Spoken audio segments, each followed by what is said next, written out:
From as far back as I can remember, my world always felt divided between two extremes: the cold indifference of my parents and the warm embrace of my grandmother.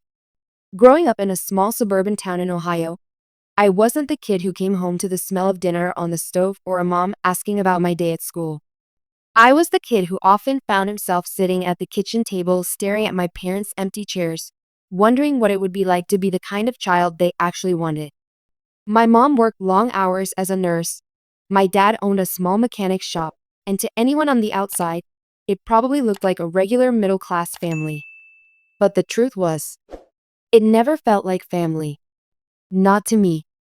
Whenever my parents did talk to me, it usually came with criticism. "Why don't you ever speak up?"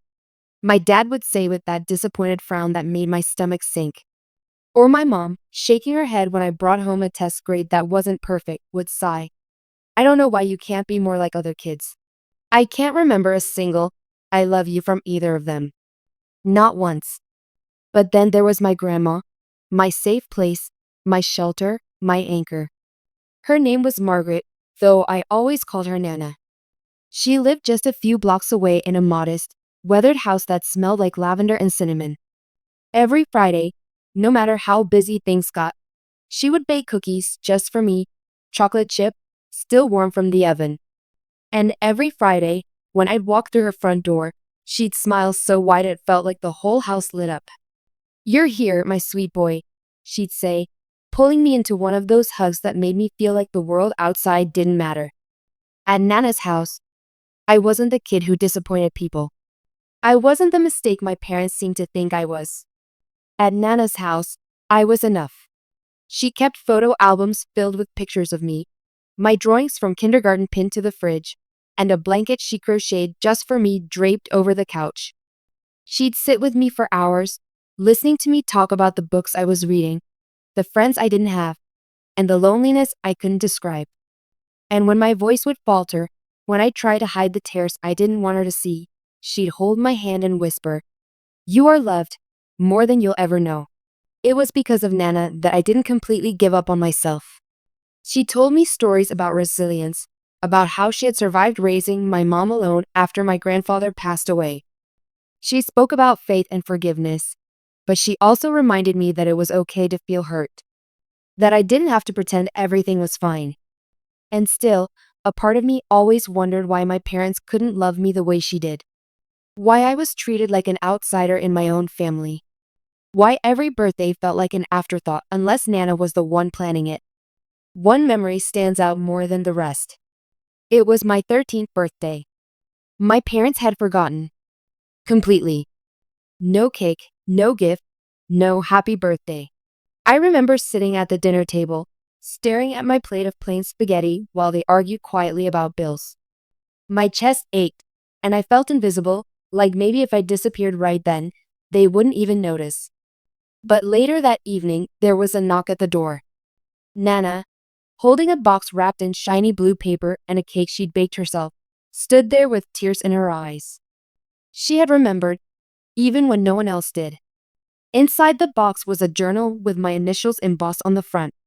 "Write your heart in here," she told me. "Whenever you feel unseen, let these pages see you." That journal became my lifeline. Through middle school, high school, and even into college, I poured my feelings onto those pages, my anger, my confusion, my longing to be loved. And every time I shared a piece of it with Nana, she'd listen like it was poetry. But then, life did what life always seems to do. It reminded me that nothing lasts forever. By the time I was 23, fresh out of college and trying to piece together a career in graphic design, Nana's health began to decline. At first, it was little things. Forgetting where she left her glasses. Repeating the same story twice. But soon, it became bigger: doctor visits, medications, hospital stays. Watching the strongest person I had ever known fade before my eyes was the cruelest punishment I could imagine. I started spending every free moment at her house, sitting by her bedside, reading to her, playing her favorite old songs. She still smiled when she saw me, even when the rest of the world seemed blurry to her. "You're my heart," she'd say, her voice fragile but full of the same love I'd known all my life. And then came the night I'll never forget. The night the phone rang at 2:17 a.m. The night the nurse's voice cracked as she told me my grandmother was gone. I dropped the phone, fell to the floor. I don't think I even breathed for minutes. The one person who made me feel wanted. Gone. Just like that. Her funeral was small, quiet, and heavy with grief. I stood there in my suit, clutching the journal she had given me all those years ago, unable to stop the tears that soaked the pages. My parents stood a few feet away, stone-faced as usual, and I hated them for it. I hated that they didn't seem to feel the same loss I did. But what I didn't know then, what I couldn't possibly have known, was that Nana's passing was only the beginning. Because weeks later, when I went to her house to start sorting through her things, I stumbled upon something in the attic. Something that would shatter everything I thought I knew about my family, my parents, and even myself. It was a box, tucked behind old trunks and dusty blankets. Inside were letters. Dozens of them.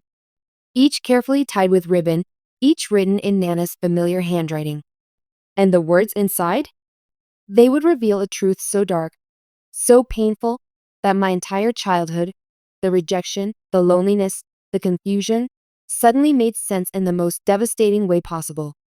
The attic in Nana's house always felt like stepping into another world.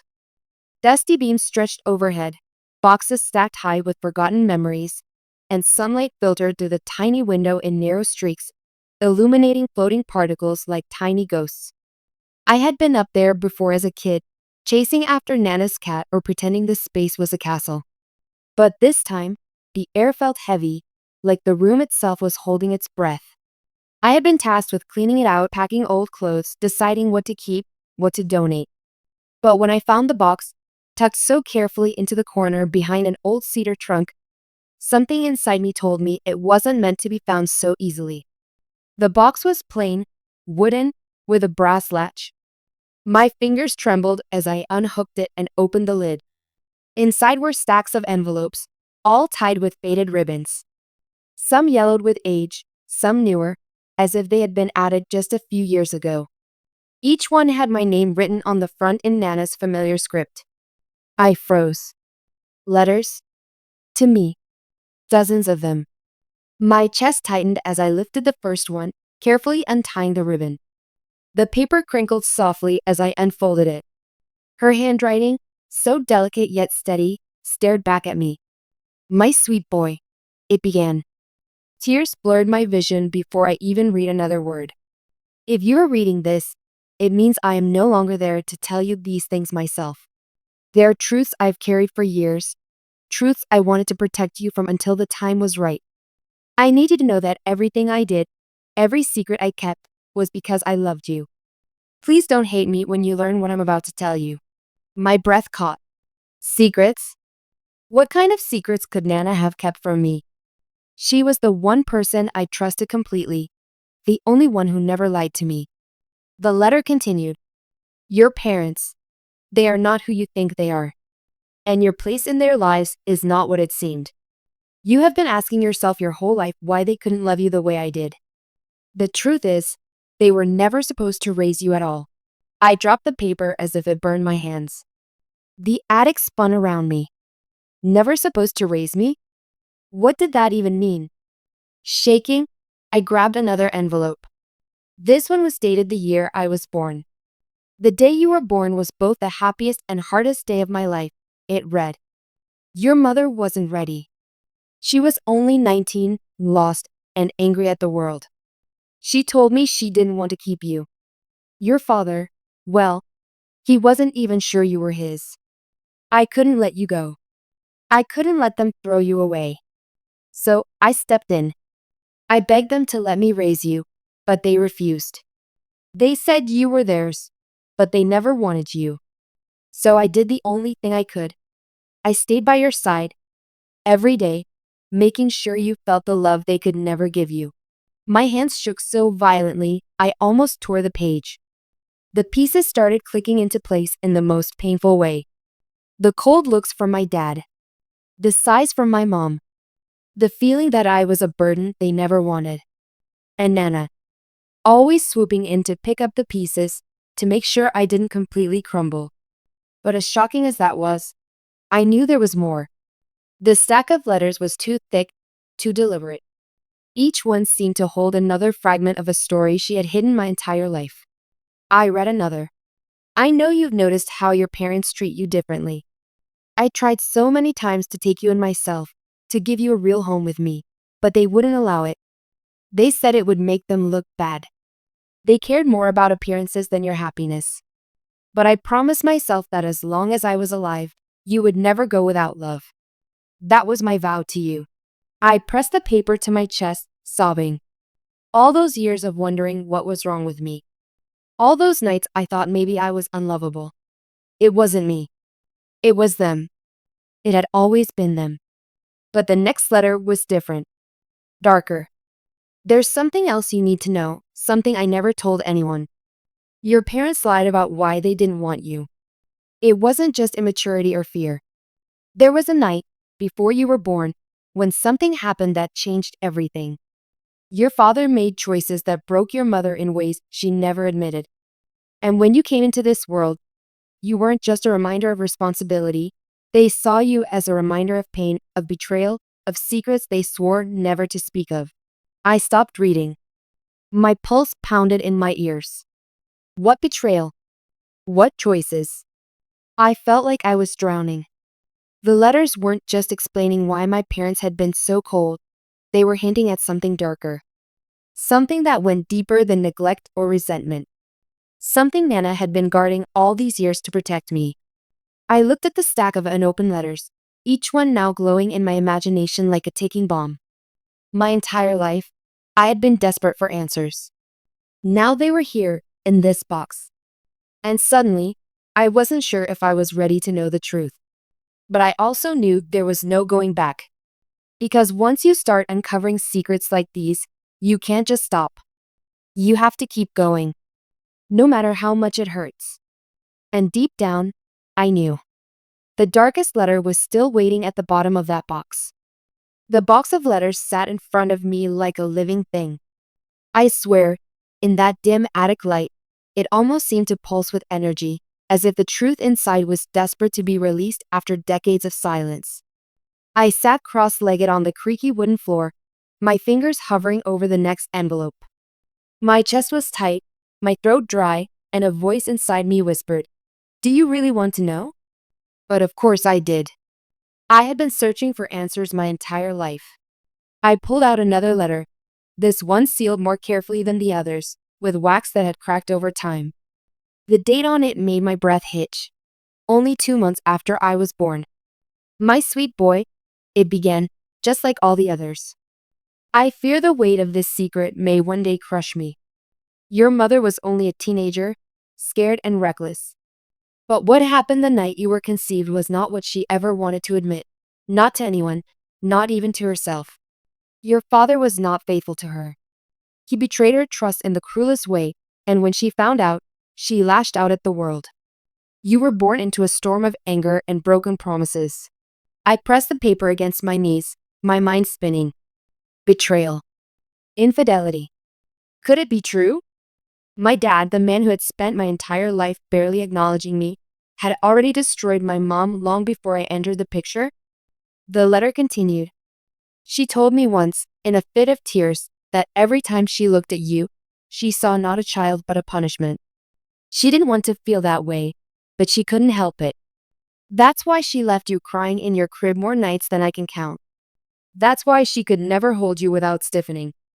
And your father, ashamed and resentful, treated you like the weight of his mistakes. They never saw your smile for what it was. They only saw reminders of what they lost." Tears poured down my face, dripping onto the paper, smearing the ink. So it was true. I wasn't in love because I had failed to be the kind of child they wanted. I was in love because I represented their failures, their regrets, their broken marriage. I was a living reminder of everything they hated about themselves. But why hadn't Nana told me sooner? Why had she carried this truth for so long? I opened another letter. This one was dated when I was 6, right around the time I started noticing how cold my parents were compared to other kids' families. That day you came home from school with bruises on your knees and no one asked if you were okay. I wanted to scream. I wanted to rip you out of that house and raise you here with me. But your parents wouldn't let me. They said you were theirs, that letting you live with me would make them look weak. The truth is, they wanted control more than they wanted love. I begged them, but they slammed the door in my face. You don't remember, but I cried all night. You deserved so much more.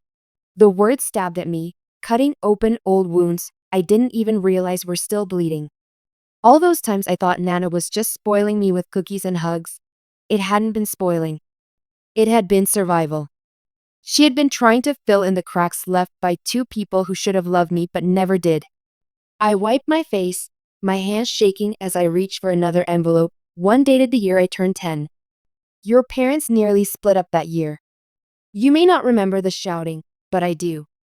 I heard your father slam the door so hard the walls shook. Your mother came to me that night, trembling. She said she had thought about leaving everything, including you. She said she couldn't handle the sight of you anymore because it was like living in the shadow of betrayal. I begged her not to say such things. Begged her to think about the boy upstairs who only wanted her arms around him. But she turned cold again by morning. She said she couldn't feel anything for you. Not now, not ever. The tears turned to sobs. I dropped the letter and clutched at my chest as if I could hold my heart together with my bare hands. I remembered that year. I remembered lying awake at night, hearing muffled arguments through the walls. I remembered hiding under the blanket, hoping the shouting would stop. I never realized until now that those fights had been about me. That my very existence had been the fuel that kept their bitterness alive. The attic walls felt closer, the air heavier. I wanted to scream. I wanted to run. But I couldn't stop reading. I pulled another letter. By now you must wonder why I didn't tell you all this sooner. The truth is, I wanted to protect you from the weight of their choices. You were so small, so tender. I thought if I gave you enough love, you could survive without knowing how much they resented you. But I realize now, as I grow older, that the truth cannot stay buried forever. You deserve to know why you always felt like an outsider in your own home. My hands went limp, the letter sliding into my lap. So it was all true. My loneliness, my doubts, my feeling of never belonging, it wasn't in my head. It had been real, and it had been deliberate. But still, something gnawed at me. The letters kept circling around the betrayal, the resentment, the fights. But Nana had hinted at something darker, something she had sworn to protect me from until the end. I dug deeper into the box, shoving envelopes aside until I found one marked with bold strokes. For when you're ready to hear everything. My heart nearly stopped. I sat there, staring at it, my breath coming in short gasps. This was it. The letter that held the darkest secret of all. I knew opening it would change everything forever. But I also knew I couldn't walk away now. With trembling hands, I broke the seal. And as my eyes fell on the first line, my entire body went cold. The attic was silent, except for the pounding of my heart. The letter in my hands felt heavier than paper had any right to be, as though it carried the weight of years of silence, of generations of pain. For when you are ready to hear everything. The words on the envelope burned into my mind. My fingers trembled as I unfolded it. Nana's handwriting sprawled across the page, but the ink seemed shakier, more deliberate than the other letters, as if she had struggled to write it, or as if she had been afraid to. My sweet boy, it began, the same as all the others. But this time, the words carried a gravity that made my stomach twist. By now, you have read the other letters. You know your parents did not love you the way they should have. You know about your father's betrayal and your mother's anger. But what you don't know is why I kept such a fierce watch over you all these years. Why I never let you stay too long alone with them. Why I always tried to be close. I frowned, my throat tightening. Why? The next lines made my blood run cold. It wasn't only that they resented you. It was that, in their darkest moments, they didn't want you to survive at all. The attic spun. I dropped the letter, my hands covering my mouth. My chest heaved as I struggled to breathe. I forced myself to pick it back up, even though my vision blurred with tears. There were nights you were too young to remember, when I found you crying in your crib, and no one came. Your mother had shut the door, saying she couldn't take the sound of you anymore. Your father, drunk, muttered that he wished you had never been born.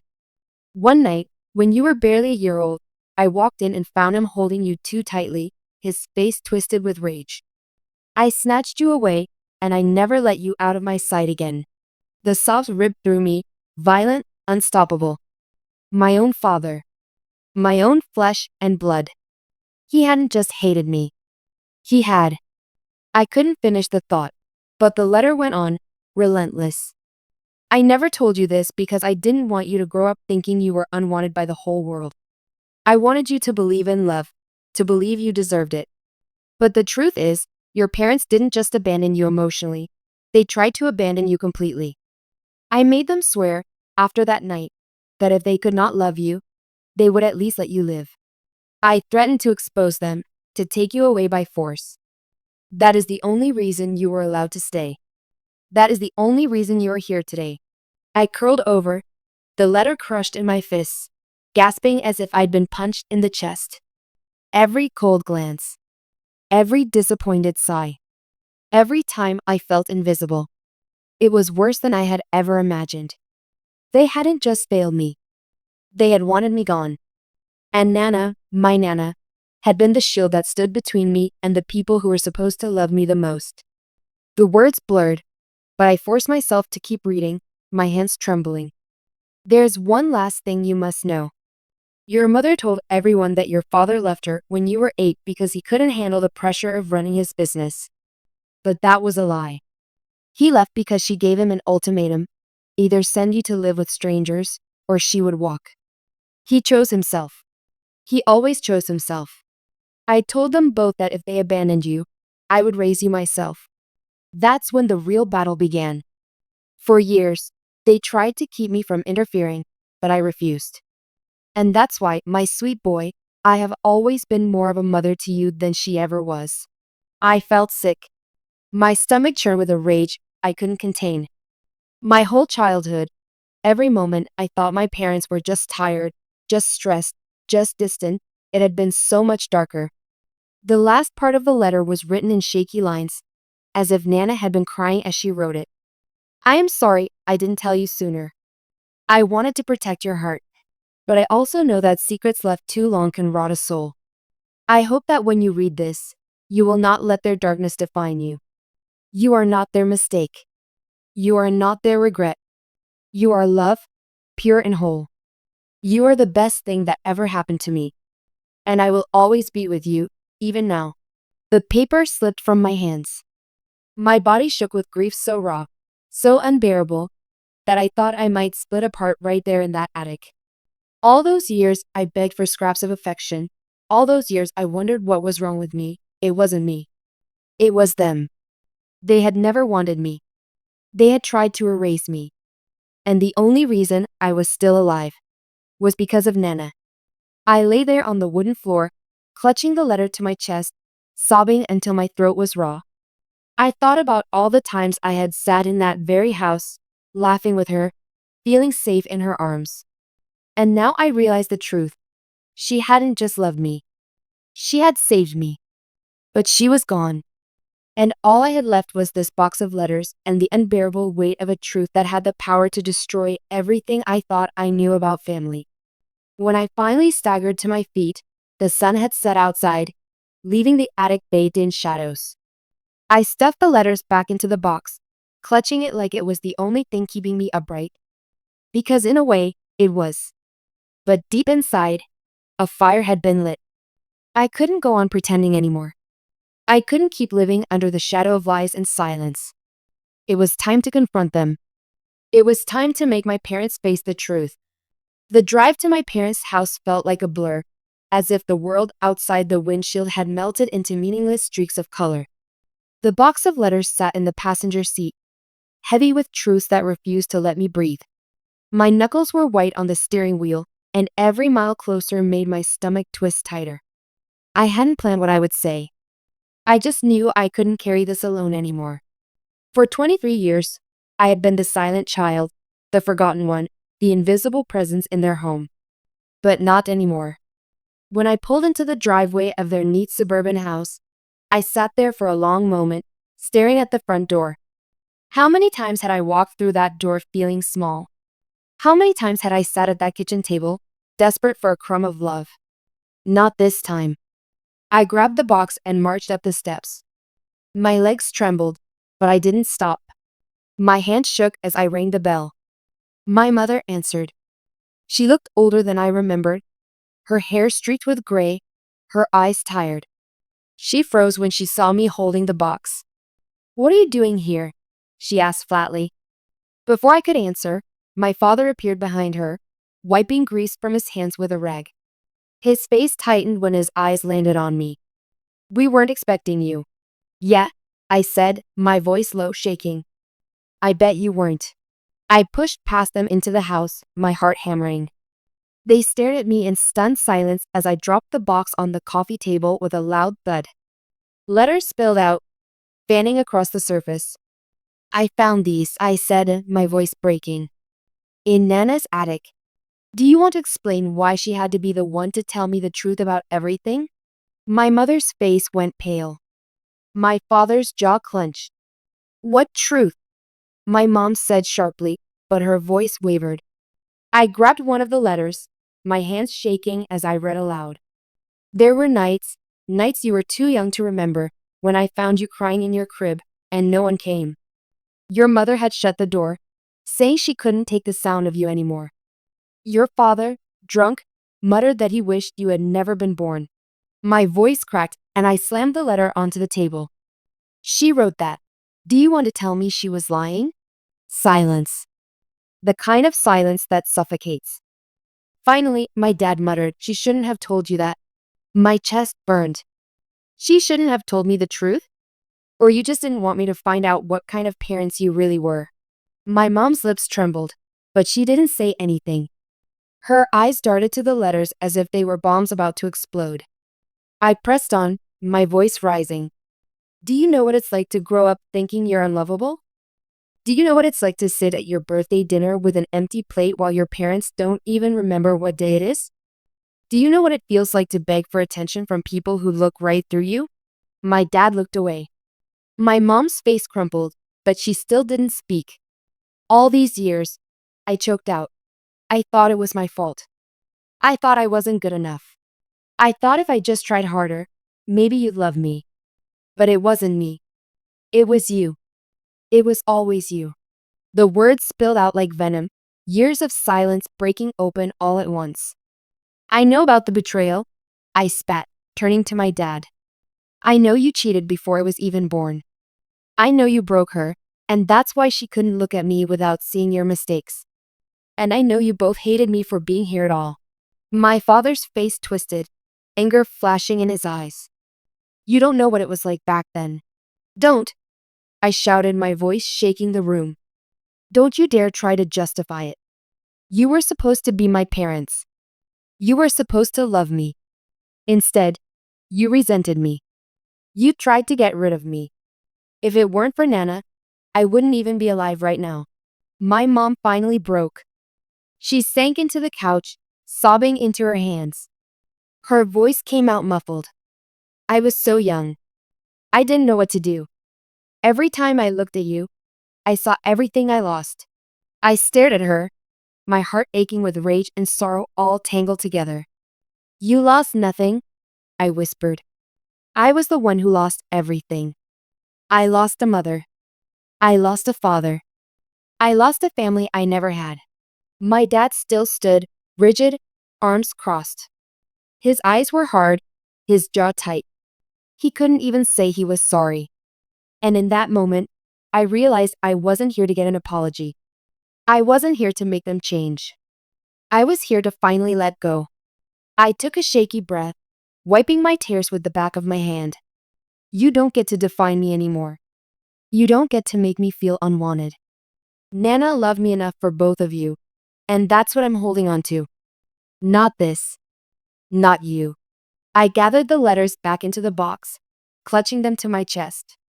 My mom reached out weakly, as if she wanted to stop me, but I stepped back. No, I said firmly. You don't get these. You don't deserve them. These are mine.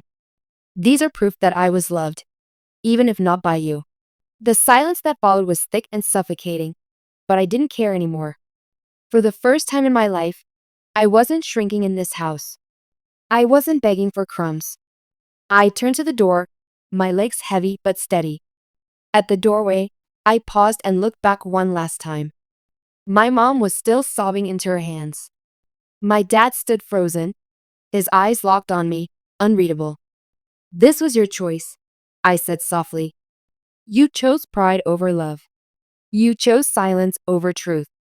And now, you'll have to live with that. And then I walked out. The night air hit me like a wave, cool and sharp, filling my lungs with a freedom I had never felt before. I carried the box to my car, my heart heavy but lighter than it had been in years. For the first time, I understood that family isn't defined by blood. Family is defined by love.